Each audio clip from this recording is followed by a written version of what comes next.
BBA semester 4 का syllabus और question paper pattern, साथ में जो रिसेंट पेपर हुआ 2023 जनवरी में, जो कि नवंबर दिसंबर में होना था, वो भी मैं एक्सप्लेन करूंगा साथ साथ। मतलब कि आपको पता चलेगा कि पेपर पैटर्न जो बोर्ड या यूनिवर्सिटी ऑफ पुणे ने दिया है, सपोर्टेड बाय ये क्वेश्चन पेपर।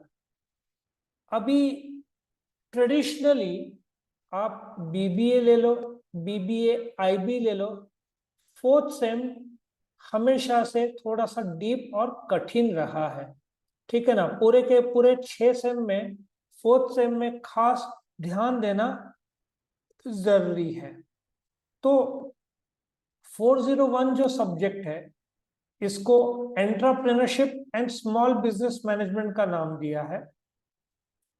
तो ये आजकल जो शार्क टैंक आ रहा है ना टीवी में, देखते हो तुम लोग शार्क हाँ टैंक? सर। हाँ नहीं सर। हाँ, तो वो शार्क टैंक जो नवे नवे आइडियाज, उसके हिसाब से ये पहला सब्जेक्ट रखा है एंटरप्रेन्योर के बारे में। और ये बेसिक लेवल पे कंसेप्ट है। और ये आइडेंटिफिकेशन ऑफ अपॉर्चुनिटीज, मतलब इन्होंने क्या किया है कि पहले लेवल पे एंटरप्रेन्योर का हिस्ट्री कैसे क्रिएट हुआ, साइकोलॉजिकल सोशल गुण एंटरप्रेन्योर के, ये सब बताया है।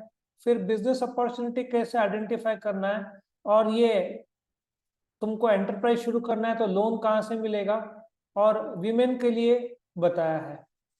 तो सिलेबस लिमिटेड है, एकदम ज्यादा भी नहीं है। 4 भाग में इन लोगों ने सिलेबस को बांटा है। अब इन्होंने पेपर पैटर्न रखा है 70 मार्क्स। 30 मार्क्स का इंटरनल्स होगा, जिसमें तुम्हारा अटेंडेंस, प्रोजेक्ट्स, इंटरनल एग्जाम्स, ठीक है, ये सब होगा। अब ये 70 मार्क का जो क्वेश्चन पेपर है कैसे आया था, वो हम देखेंगे। If you check out, question number 1A MCQ है 5 मार्क का, ठीक है। और B match the pair, C, मतलब देखा जाए तो 70 में से ये जो 70 मार्क का तुम्हारा पेपर है, उसमें 20 मार्क का तुम्हारा ऑब्जेक्टिव्स है और 50 मार्क का बड़ा क्वेश्चन है। उस 50 मार्क को 2 भाग में बांटा है, लॉन्ग आंसर क्वेश्चन और शॉर्ट नोट्स। इन्होंने 5 में से 3 करने को बोला है, और शॉर्ट नोट्स 6 में से 4 बोला है। एक सिंपल सा लॉजिक है कि सिलेबस में कितने भाग है, यूनिट 1, यूनिट 2, यूनिट 3, यूनिट 4, 4 भाग है। सो इसमें 4 यूनिट्स आएंगे, इसमें 4 यूनिट्स आएंगे, और फिर एक्स्ट्रा वो लोग यूनिट का पूछेंगे। मेरा अनुभव है कि ये जो फोर्थ है, ये थोड़ा लिमिटेड आएगा, मतलब फर्स्ट सेकंड थर्ड में से ज्यादा पूछेंगे, ठीक है ना। सो इस प्रकार से तुम्हारा ये बिजनेस एंटरप्रेन्योरशिप का जो सिलेबस था, या जो क्वेश्चन पेपर था साथ में, तो इधर तो उन लोगों ने ऑलरेडी बताया 20, 30 और 20। ओके, नाउ कमिंग टू पहला जो सब्जेक्ट है, इसमें तुम धीरू भाई अंबानी ये सब रीड किया हो, और 12th में भी एंटरप्रेन्योर डेवलपमेंट नाम का ऑर्गेनाइजेशन और कॉमर्स मैनेजमेंट में सब्जेक्ट था। तो ये तुमको टोटली नया नहीं लगेगा, ये कहीं ना कहीं किसी न किसी रूप में आया है। अब बात करते हैं हम सेकंड जो 402 की, प्रोडक्शन एंड ऑपरेशन मैनेजमेंट। इस सब्जेक्ट में देखा गया है कि कुछ बच्चे फेल होते हैं, क्योंकि इसमें आप लोग फेंक नहीं सकते प्लांट लेआउट, ठीक है, या प्लांट लोकेशन, या मेथड्स ऑफ मैन्युफैक्चरिंग, या प्रोडक्शन डिजाइन। ये टेक्निकल है, मतलब प्रोडक्शन के जो प्रोडक्शन प्लानिंग एंड कंट्रोल जिसको बोलते हैं PPC, प्रोडक्शन प्लानिंग कंट्रोल, फिर प्रोडक्टिविटी एंड क्वालिटी कंट्रोल जिसमें TQM है। आपको ये सब्जेक्ट एक्चुअल में पढ़ना होगा, थोड़ा डेप्थ में कंसेप्ट जानना होगा। तो ये इंटरेस्टिंग सब्जेक्ट है, बच्चे इसमें एक दिन पहले पढ़ाई करोगे तो ये हैवी हो जाएगा, इसको थोड़ा पहले शुरू करना पड़ता है। और जो पेपर पैटर्न है 70 मार्क्स का है, जिसमें 30 मार्क 100 मार्क का पेपर है, 30 मार्क का इंटरनल और 70 मार्क का तुम्हारा एक्सटर्नल। अब हम क्या करेंगे, ये पेपर पैटर्न देखेंगे एज यूजुअल। ए बी कितने मार्क का ऑब्जेक्टिव है, 5 और 5 10। इन लोगों ने जो सब्जेक्ट है प्रोडक्शन को 20 मार्क के बजाय 10 मार्क का ही ऑब्जेक्टिव दिख रहा है। और क्वेश्चन 2 3 4 15 15 15 15 6, मतलब पेपर पैटर्न ध्यान से देखोगे तो question number 1 and 6 are compulsory बोला है। मतलब पहला ऑब्जेक्टिव 10 मार्क का और आखिरी का जो शॉर्ट नोट है 15 मार्क का, मतलब 70 में से 25 मार्क के लिए आपको ऑप्शन नहीं रहे। अब जो बचा 2 3 4 5, इसमें से कोई भी 3 100% एग्जाम में आता है। ठीक है, करना अटेम्प्ट आपको करना है। सो देखा जाए तो इनका पेपर पैटर्न बहुत सिंपल है। कैसा पेपर पैटर्न है, क्वेश्चन नंबर 1 10 मार्क का है, 5 और 5, और बाकी 4 2 3 4 5 6, मतलब उनमें से आपको 4 अटेम्प्ट करने हैं, 15 15 मार्क के 4 आएंगे। अब ये TQM या करेक्टिव मैनेजमेंट या फिक्स पोजीशन लेआउट या कंटिन्यूस प्रोडक्शन सिस्टम, ये आपको स्टडी करना पड़ेगा। इसलिए मेरे एक्सपीरियंस में ये सब्जेक्ट में काफी लोग फेल होते हैं। अब एक बात आपको बताता हूं, जरा ध्यान से देखना। ये यूनिवर्सिटी ऑफ पूना ने पेपर पैटर्न दिया, दिख रहा है आपको, ऑनलाइन दिख रहा है? यस। ये पेपर पैटर्न उन लोगों ने फॉलो नहीं किया है, क्योंकि इन लोगों ने बोला है production and operation management objective 20 mark का, अब चेक करोगे तो 10 मार्क का ही आया है। इसलिए बहुत बच्चे इस बार मुझे लगता है फेल होंगे, क्योंकि उन लोग को लगा होगा 20 मार्क का ऑब्जेक्टिव से पास हो जाएंगे, और यूनिवर्सिटी ने पेपर पैटर्न ही चेंज कर दिया। और यहाँ पे कहाँ पे बोला है कि क्वेश्चन नंबर 6 कंपलसरी है, कुछ भी नहीं बोला है। तो ये पेपर पैटर्न एक अंदाजन पेपर पैटर्न है। मेरा एक्सपीरियंस रहा है कि यूनिवर्सिटी सिलेबस के बाहर भी कई बार डाल देता है, क्वेश्चन भी सिलेबस के बाहर आता है, पेपर पैटर्न भी कई बार बदल देता है। और ये BBA IB में ज्यादा होता था, लेकिन अभी BBA में भी काफी मुझे दिख रहा है। तो ये सब्जेक्ट टेक्निकल सब्जेक्ट है, ये आपको पढ़ना पड़ेगा। अभी हम 403 में आते हैं। पहली बात तो ये जो 403 है, आज तक कभी भी BBA के सिलेबस में नहीं था। ये पहली बार इंट्रोड्यूस किया गया है BBA में, और दिखता हार्ड है ये। इसका जो पार्ट नंबर 1 टेक्निकल है, मायर्स ब्रिग्स, इनका कंसेप्ट आपको जानना है, जबकि सेकंड नंबर थोड़े मोटिवेशनल टूल्स जो है, मतलब एक MBA में सब्जेक्ट है ऑर्गेनाइजेशनल बिहेवियर, उस पे आधारित है। और जो तीसरा है रोल ऑफ डिसीजन मेकिंग और लीडरशिप, ये भी मैनेजमेंट और ऑर्गेनाइजेशन में आता है। सो जो चौथा है, ये भी बोलते हैं ना बिजनेस एंटरप्रेन्योरशिप टाइप है। सो ये सब्जेक्ट नाम से लगता है कि बहुत सारा स्टैटिस्टिकल पार्ट होगा, क्योंकि जहाँ रिस्क मैनेजमेंट है वहां स्टैटिस्टिक्स आना चाहिए। बट जोक की बात है, सब्जेक्ट का नाम और सिलेबस में थोड़ा फर्क है।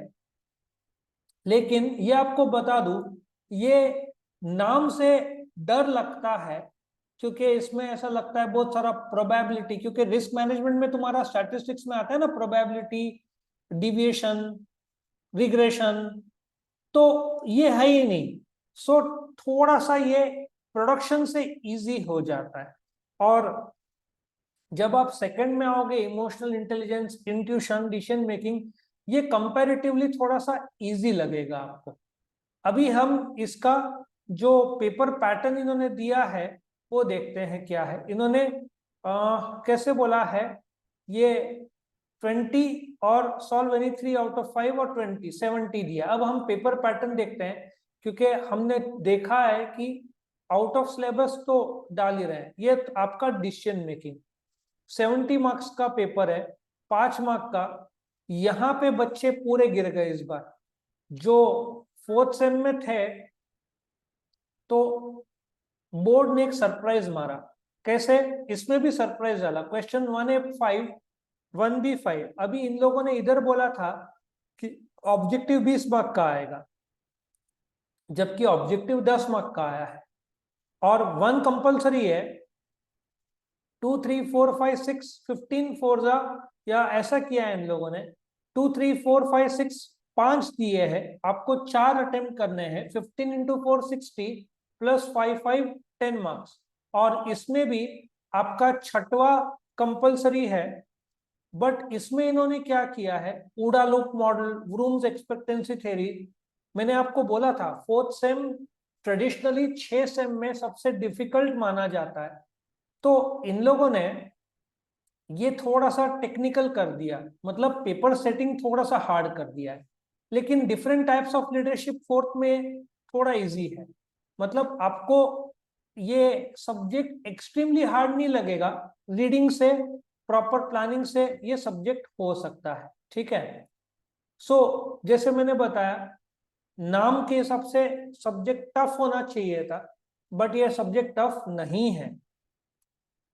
ये सब्जेक्ट में मेरे पास सबसे ज्यादा बैकलॉग के लिए जो लोग आते हैं, पहले क्लास लगाते नहीं और फिर फेल होते हैं। इंटरनेशनल बिजनेस मैनेजमेंट में बहुत बच्चे फेल होते हैं, क्योंकि इसके जो 4 भाग है, पहला भाग में ये जो थ्योरी है, Ricardo theory, Heckscher Ohlin theory, Michael Porter diamond model, इसमें आप चेक करोगे तो कुछ न कुछ तो पूछते ही है। देखो हेक्सर ऑलिन, इन्होंने कुछ एमसीक्यू में था, और बड़े क्वेश्चन में भी देखो डेविड रिकार्डो इधर पूछा है, डेविड रिकार्डो। ठीक है। सो डायमंड मॉडल, तो इसमें फेंक नहीं सकते आप। और ये जो एक्सचेंज रेट है, बैलेंस ऑफ पेमेंट है, फॉरवर्ड रेट, फ्यूचर रेट, ये प्योरली टेक्निकल सब्जेक्ट है। आप एग्जाम में जाकर, एक्सपोर्ट इंडिया के बाहर जाता है और इंपोर्ट इंडिया के अंदर से आता है, ये नॉलेज लेकर आप ये सब्जेक्ट पास नहीं हो सकते। इसलिए अब, और WTO, ये जो रीजनल ट्रेड एग्रीमेंट, जिसमें नेफ्टा, सेफ्टा, सार्क, ठीक है, ग्लोबल सोर्सिंग, ये जो टेक्निकल, मतलब इसमें नॉलेज के लिए भी बहुत अच्छा है। और बिना पढ़े इसको पास करना लगभग डिफिकल्ट है। ठीक है। सो जैसे मैंने बताया कि ये सब्जेक्ट में बहुत बच्चे फेल होते हैं। आपको ये ध्यान से पढ़ना पड़ेगा, खास करके थियरीज और इसके concept, exchange rate, spot rate, forward rate, ठीक है ना, WTO, सार्क, ग्लोबल सोर्सिंग क्या होता है, कौन सा कंपनी, FDI क्या होता है, ठीक है ना, एग्जिम क्या होता है। तो टेक्निकल सब्जेक्ट है ये, इसको थोड़ा सा ध्यान से करना, क्योंकि मेरा अनुभव है सब्जेक्ट में धप्पे खाने वाले बहुत आते हैं। और पेपर पैटर्न उन्होंने वापस से क्या क्या किया है, इसको 5 मार्क का MCQ रखा है, क्वेश्चन 1 है। फिर देखो BCD, अब इन लोगों ने वापस इसमें 20 मार्क का ऑब्जेक्टिव और 2 30 और ये कर दिया। मतलब थोड़ा सरप्राइजिंग लगा मुझे कि इंटरनेशनल बिजनेस मैनेजमेंट, उनको पता है बहुत बच्चे फेल होते हैं, इसलिए ऑब्जेक्टिव ज्यादा रखे। लेकिन जरूरी नहीं कि अगले अटेम्प्ट में यही आएगा। उन लोगों ने जैसे 10 मार्क का पहला क्वेश्चन, बाकी 5 में से 4 अटेम्प्ट करो, 15 मार्क के 4 60, और ये 10 70, यहाँ पे 20 और 50 है, 20 मार्क के ऑब्जेक्टिव्स। और लॉन्ग आंसर 30, जो आपको 3 अटेम्प्ट करने हैं। और ये इफ जिसके पास नॉलेज है उसको बहुत फास्ट लिखना पड़ेगा, क्योंकि 3 बड़े क्वेश्चन है और 4 शॉर्ट नोट है, तो पेपर कंप्लीट नहीं होगा। लेंदी कर दिया है इसको। अब आते हैं सबसे इंटरेस्टिंग पार्ट में। पहले तो मैं इसके बारे में बता दूं, एडवर्टाइजमेंट एंड सेल्स प्रमोशन। ये मार्केटिंग का सब्जेक्ट है, प्योरली बोलते हैं ना एडवर्टाइजिंग पर है। उसमें आप कॉपी क्रिएशन क्या होता है, मीडिया एडिशन कैसे लेने का, प्रमोशन स्ट्रेटेजिक प्रमोशन कैसे करेंगे ऑनलाइन, खास करके आजकल ये इसका क्रेज बहुत बढ़ गया है, तो इन्होंने अच्छा सिलेबस में डाल दिया। अगेन इसका पेपर पैटर्न जो है वो 25 मार्क्स है, मतलब यही रखा है।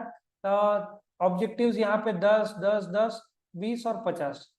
अभी एक खासियत है, आप चेक करोगे तो आपका बिजनेस टैक्सेशन 50 मार्क्स का है, तो इसको भी इन लोगों ने 50 मार्क्स का रखा है। लेकिन दिक्कत ऐसा है कि जो इंटरनल्स है 30 और 20, जिसमें वाइवा प्रेजेंटेशन में और जो इंटरनल एग्जाम रहता है उसमें जो एक्सटर्नल के क्वेश्चंस है उसका सपोर्ट देना पड़ता है। तो 50 मार्क्स का है, लेकिन प्रैक्टिकल्स भी इसमें है, हम देखेंगे बिजनेस टैक्सेशन में जब आएंगे। मैं एक बार आपको 405 भी मार्केटिंग का 406 बता दूं और फिर मैं आगे बढ़ता हूँ। 406 जो आपका मार्केटिंग का है उसको डिजिटल मार्केटिंग बोलते हैं। बाकायदा उन्होंने पूरा डिजिटल मार्केटिंग जो आजकल सारे कंपनीज कर रहे हैं, इंट्रोडक्शन, प्लानिंग कैसे करें, सोशल मीडिया मार्केटिंग, बहुत बढ़िया सिलेबस रखा है। और सिंस बच्चे लोग इसमें डिजिटल में दिन रात मोबाइल में चिपके रहते हैं, तो मार्केटिंग वालों के लिए ये सब्जेक्ट निकालना कठिन नहीं होगा। और इसका जो पेपर पैटर्न है यहाँ पे इन लोगों ने वापस से क्या दिया है, यूनिवर्सिटी सब डिजिटल मार्केटिंग 406, ऑब्जेक्टिव 5 मार्क का, मतलब हो सकता है कि इसका ये 50 मार्क्स का पेपर है, 10 मार्क का ये, और 10 और 10 और 20, ऐसा 50 मार्क्स का पेपर है। लेकिन हमारा सब्जेक्ट मेन है फिनेंस, जिसमें बिजनेस टैक्सेशन नाम का ये जो सब्जेक्ट है। अभी ये पहला पार्ट पूरा थ्योरी है, थोड़ा सा history of income tax in India, इसकी कोई जरूरत नहीं थी बट डाल दिया इन्होंने। फिर objective of income tax, taxation structure की कोई जरूरत नहीं थी क्योंकि मेन इनकम टैक्स में ये कंसेप्ट है। हालांकि हम पूरा सिखाएंगे, लेकिन इसमें से शॉर्ट नोट्स निकलेंगे तुम्हारे, और आजकल तो प्रीवियस ईयर असेसमेंट ये बड़े क्वेश्चन में भी आता है। अब ये जो है salary, house property, business, capital gain, other sources, ऐसे 5 चैप्टर्स है जिसमें इन लोगों ने theory and basic practical cases बोला है, प्रैक्टिकल केसेस बोला है। अब दिक्कत यह है कि सी, डी और ई के बारे में थियरी बोला है, जबकि पेपर हम देखेंगे 50 मार्क का है, ठीक है, और इसमें 10 मार्क का ऑब्जेक्टिव है, 10 मार्क का शॉर्ट नोट है, और टीडीएस एक और डिटेल नोट 10 मार्क का है, ये और में है, ठीक है। तो इन्होंने जो प्रैक्टिकल डाला है 15 मार्क का, ये सम है। अब टैक्सेबल इनकम नॉम सैलरी है, और इसको ऑप्शन दूसरा सैलरी का सम दिया है, या ऐसे बोल सकते हैं ये एक चैप्टर इनकम फ्रॉम सैलरी, ये दूसरा चैप्टर है, और आखिर का ये इसमें हाउस प्रॉपर्टी के ही 2 सम दिए हैं। मतलब देखा जाए तो आपको प्रैक्टिकल के 3 चैप्टर्स है। कौन से 3 बताता हूं मैं, सैलरी और हाउस प्रॉपर्टी, ये 2 प्रैक्टिकल के चैप्टर्स है। पहले पिछले सिलेबस में बिजनेस और कैपिटल गेन्स भी था, लेकिन इन लोगों ने सी और डी को इस बार थ्योरी रखा है। ये सैलरी और हाउस प्रॉपर्टी 2 प्रैक्टिकल हुआ, और ये जो है इधर इन लोगों ने बोला नहीं है, but computation of total income, ये जो सम है ये टोटल इनकम का सम है, दैट इज और में जो आया है। अब दिक्कत यह है कि और में आया तो स्टूडेंट्स के मन में आता है कि सर फिर सिर्फ 2 करे तो चलेगा। दिक्कत आता है इंटरनल्स में। इंटरनल्स में वे लोग क्या करते हैं, ये जो सी और डी है उसके भी सम डाल सकते हैं। पिछले बार मेरा अनुभव आ रहा था कि यूनिवर्सिटी गाइडलाइंस फॉलो नहीं करता है बोर्ड के, वो इसमें से भी सम डाल देते हैं, कभी कभार इसमें से भी डालते हैं, और इसमें से भी डाल सकते हैं। तो हमको 3 प्रैक्टिकल के अलावा कॉलेज से फीडबैक लेना पड़ेगा, तो जरूरत पड़ने पर इसके भी थोड़े सम्स करने पड़ेंगे। जैसे कि तुम्हारा 3rd सेम में रेशियो एनालिसिस में उल्टा आ गया था, रेशियोज टू बैलेंस शीट, जो 5th सेम को भी सिलेबस में नहीं है, रेशियो 5th सेम में भी एडवांस रूप में है। तो ये लोग इंटरनल में आउट ऑफ सिलेबस डालते हैं, वो तुमने अनुभव किया भी होगा।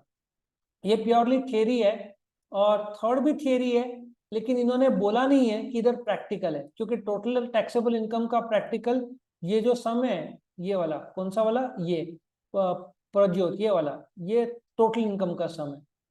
एक्चुअली इसमें यूनिवर्सिटी की गलती है कि यूनिवर्सिटी ने क्लैरिटी देना चाहिए था कि टोटल इनकम का सम आएगा, इन लोगों ने क्लैरिटी दिया ही नहीं। और एक्सटर्नल में भी इन लोगों ने 50% थियरी 50% प्रैक्टिकल बोला है। अभी हम यदि क्वेश्चन पेपर चेक करें तो इन लोगों ने क्या किया है, इफ आप चेक करोगे 5 मार्क का ये थियरी हुआ, 5 मार्क का 5 और 10 नहीं 5 ही मार्क का एमसीक्यू है इसमें, ठीक है, एनी 5 दिया हुआ है, और बाकी 45 मार्क्स में बोलते ना 20 मार्क का, ऐसा बोल सकते हैं शॉर्ट नोट और थ्योरी, और 5 मार्क का एमसीक्यू, 20 मार्क का शॉर्ट नोट और थ्योरी, मतलब 25-25 जो उन्होंने बराबर दिया है, ठीक है। बट जो प्रैक्टिकल है या थियरी है दोनों कनेक्टेड है। प्रैक्टिकल सिखाने से पहले थियरी बताना पड़ता है, और कई बार थियरी बताने के लिए थोड़ा प्रैक्टिकल भी बताना पड़ता है इसमें। ये बिजनेस टैक्सेशन के बारे में था। और जो आखिरी सब्जेक्ट है वो फाइनेंशियल सर्विसेज है। ये बोलते हैं ना primary market, secondary market, IPO, इसका सिलेबस थोड़ा डीप कर दिया उन लोगों ने। मतलब इंडियन फाइनेंशियल सिस्टम के बारे में बोला है, प्राइमरी मार्केट, सेकेंडरी मार्केट, ये ओटीसीआई के बारे में, मतलब शेयर मार्केट बेस थोड़ा सा ज्यादा है। Share market, mutual fund, factoring, ये आपको रीड करना पड़ेगा, ये आप खुद से डायरेक्ट एग्जाम नहीं अटेम्प्ट करोगे। तो इसका भी पेपर पैटर्न देखते हैं हम क्या है। इसका जो जनवरी 2023 का जो है टोटल 50 मार्क्स का पेपर है, फिर इन द ब्लैंक्स 5 मार्क का, और ये 5 10 हुआ, मतलब देखा जाए तो पूरा थ्योरी है ये। लास्ट का क्वेश्चन 20, ये 10 10, मतलब इसमें आपको 4 क्वेश्चन आएंगे, 10 मार्क्स का ऑब्जेक्टिव्स, 40 मार्क्स का बड़े क्वेश्चंस, जिसमें 20 मार्क के शॉर्ट नोट्स, ठीक है। और एक अच्छी बात दी है कि अटेम्प्ट एनीवन इसमें है, अटेम्प्ट एनीवन इसमें है, अटेम्प्ट एनी 4, सो ऑप्शंस ठीक ठाक है। तो ये आपका 406 था, जो जिसमें पढ़ना पड़ेगा ओपन कॉन्ट्रैक्ट, स्वैप्स, थोड़ा सा टेक्निकल शेयर बाजार के टर्म्स और ये कंसेप्ट है, ठीक है। तो इस प्रकार से हमारा सिलेबस कंप्लीट होता है। कोई डाउट है किसी को? No sir. तो इस हिसाब से आपका थियरी और क्वेश्चन पेपर पैटर्न रहेगा एग्जाम का, जो मैंने 2001 का क्वेश्चन पेपर के साथ बताया। तो इससे आपका ये बेसिक लेवल क्लियर होता है।